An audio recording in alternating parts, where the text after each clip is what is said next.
miembro superior está dividido por zonas. Parte por el hombro, el brazo, el antebrazo y la mano.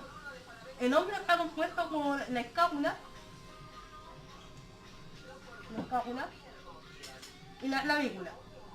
El brazo está compuesto por el hueso del húmero.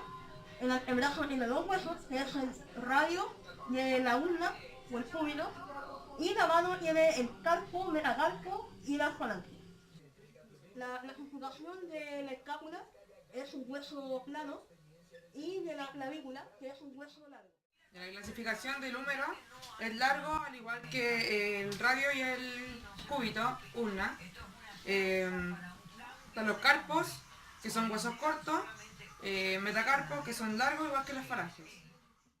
La zona de la mano se divide por carpos, que son semilunar, escenoide, trapecio, trapezoide, hueso grande, piramidal y pesiforme.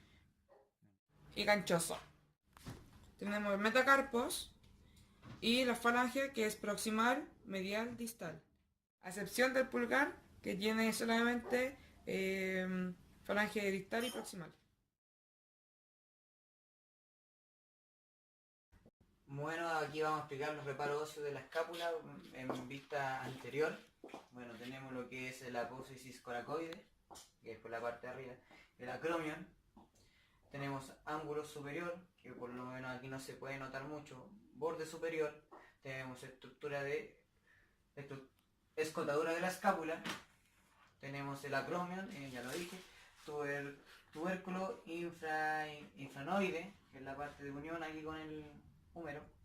Tenemos el cuello, borde medial, fosa subescapular, que vendría siendo esta zona, borde lateral, que se ve por dentro, y el ángulo inferior.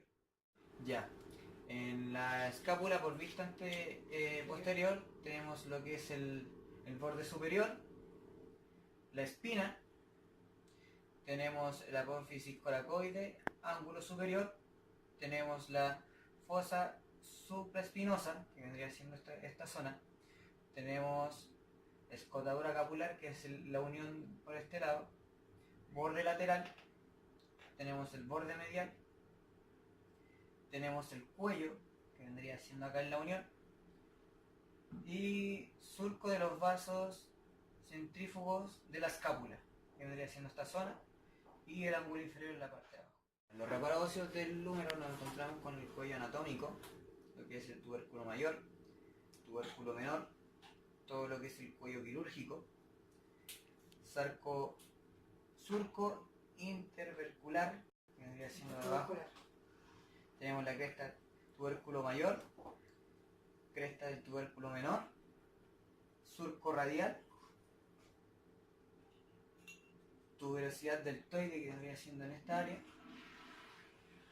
Nos encontramos con el epicóndilo medial, que vendría siendo acá, epicóndilo lateral y troquial.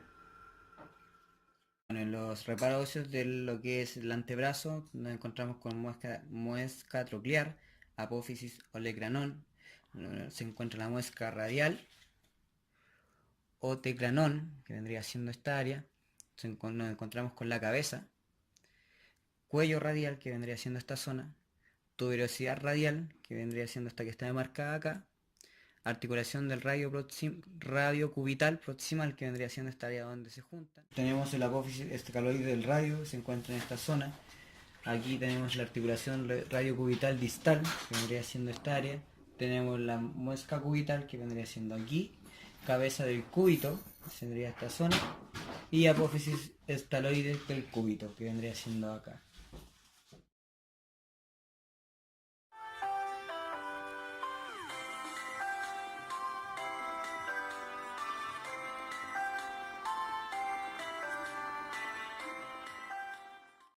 Articulación externo-clavicular. Tipo de artrosis sinovial móvil. Subclasificación salar, silla de montar. Su superficie articular, la escotadura clavicular en el esternón. Primer cartílago costal. Media de unión, cápsula articular fibrosa, delgada y laxa. Se fija el contorno de las superficies articulares. Movimientos posibles: Movimiento de pequeña amplitud y rotacional alrededor de ese eje longitudinal.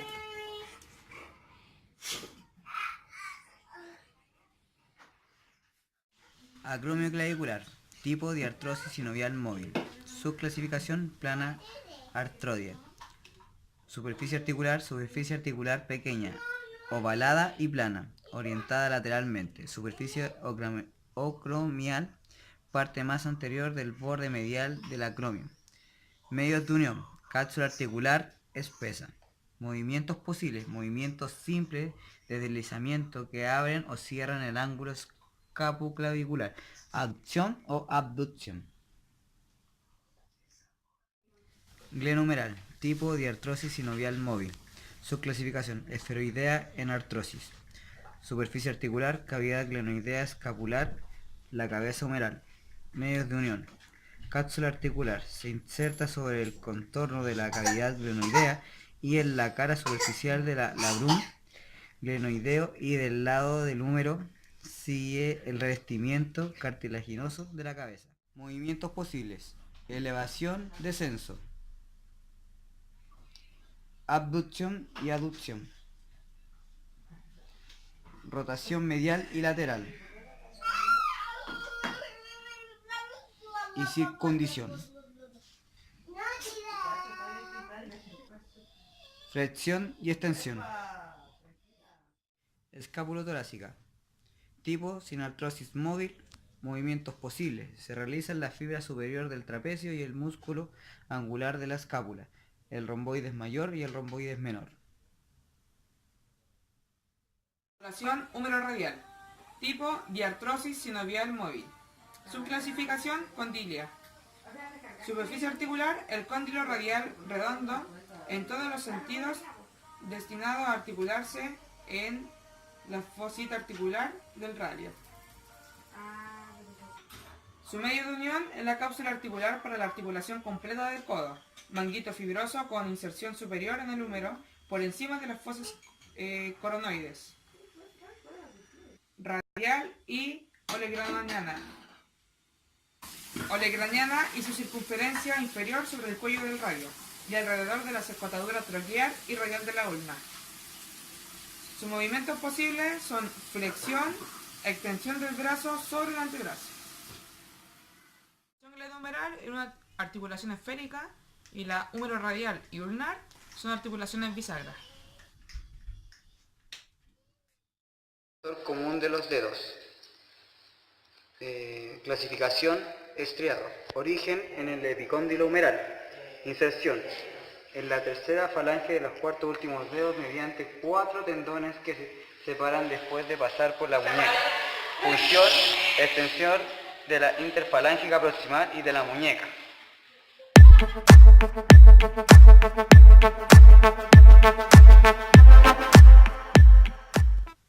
Músculo deltoides. Su clasificación triangular. Origen, porción clavicular. En la cara anteroposterior del extremo externo de la clavícula está formada básicamente por 2 o 3 vientres musculares, separados nítidamente del pectoral mayor por ese músculo deltopectoral. Porción acromial. En el acromial es un solo vientre muscular. Se observa si vemos el deltoides de lado. Porción espinal. En toda la espina del omóplato, excepto su parte más vertebral, está formado por 4 vientres musculares que son los que determinan las máximas funciones del deltoides. Inserción. Todos los vientres musculares van a confluir en la cara lateral externa del tercio medio del húmero. Se disponen para formar un tendón muy corto y muy fuerte. Funciones.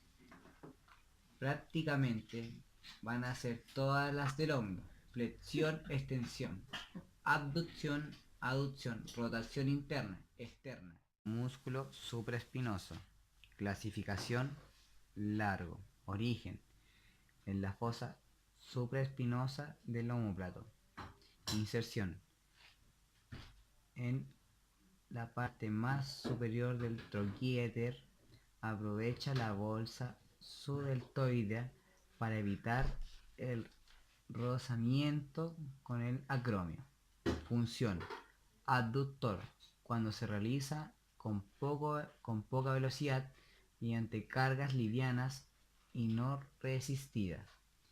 Inicia el arranque desde la aducción desde el 0 a los 30 grados.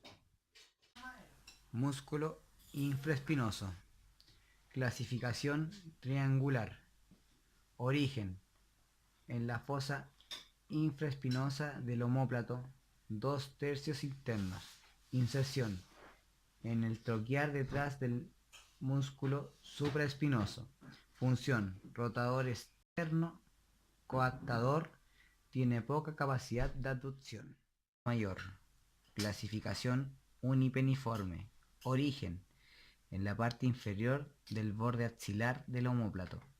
Inserción: en la cresta subtroquineana, pero más abajo del músculo subescapular. Función: aductor, rotador interno y extensor. Músculo redondo menor. Clasificación unipeniforme. Origen: en el borde axilar superior de la escápula, en la fosa infraespinosa. Inserción: en el troquial detrás del infraespinoso. Función: rotador externo y abductor. Músculo bíceps braquial.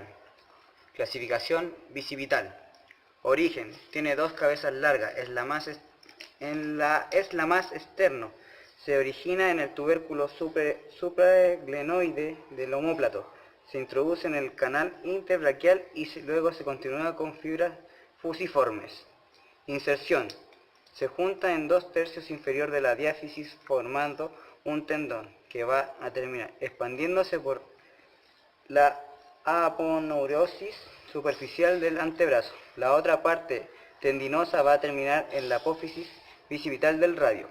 Función: las acciones van a ejecutarse bien sobre la cintura escapular, sobre el codo o sobre ambas.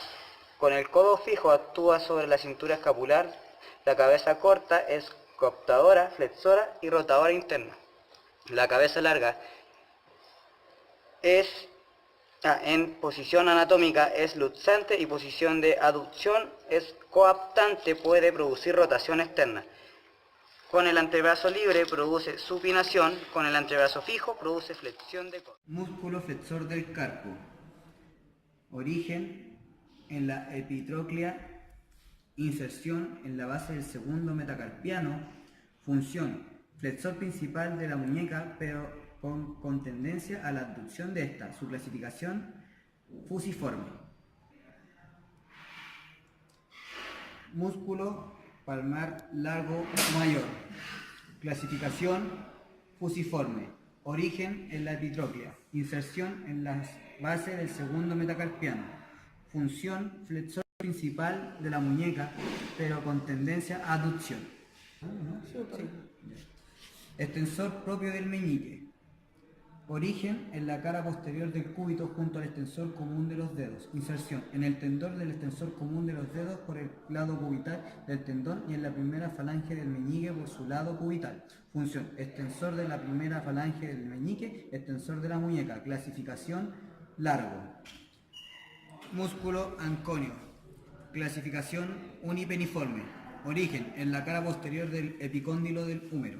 Inserción: en la zona proximal del borde posterior del cúbito o zona más inferior del olecranon. Función: evita el pellizcamiento de la cápsula articular y de la membrana sinovial, con el coden a producirse bruscos movimientos de extensión. Flexor superficial. Origen: se encuentra en el segundo plano de la cara anterior del antebrazo. Inserción: las inserciones distales finalizan en 4 tendones para los 4 últimos dedos. Cada tendón finaliza en 2 lengüetas que se fijan en las bases de las falanges medias en la cara palmar. Función: flexión de la muñeca, flexión metacarpo-falángica, flexión interfalángica proximal. Clasificación largo.